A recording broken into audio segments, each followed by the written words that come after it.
পৃথিবীতে শাসন ব্যবস্থা পরিচালনার জন্য মোটামুটি 3টি তন্ত্র চালু আছে: গণতন্ত্র, সমাজতন্ত্র এবং রাজতন্ত্র। কিন্তু আমাদের দেশের ডক্টর ইউনূসের সরকার এই 3টার বাইরেও আরেকটা তন্ত্র চালু করেছেন, সেটা হচ্ছে মবতন্ত্র, মানে উচ্ছৃঙ্খল জনতার শাসন ব্যবস্থা।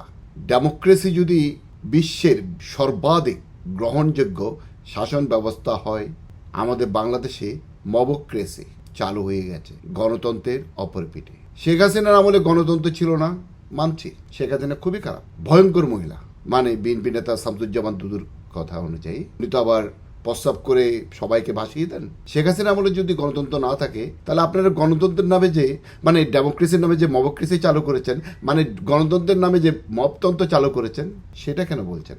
আর বিএনপি নেত্রী আসিয়া আসিফা পাপিয়াদ ম্যাডাম, মানে আমাদের পাপিয়া আপা, খুব ভালো বলেন, জামাতের বিরুদ্ধে সোচ্চার কণ্ঠ, কিন্তু উনি স্বামীকে উলঙ্গ করে গৃহবধূকে দলবদ্ধ ধর্ষণের ঘটনাটিকে বলেছেন যে আওয়ামী লীগের 15 বছরের দুঃশাসনের ফল করেছে কিন্তু বিএনপি নেতারা। ওই বিএনপি নেতারা কি আওয়ামী লীগ থেকে ট্রেনিং নিয়েছিল কিনা আমাদের পাপিয়া আপা খুব ভালো বলতে পারবেন।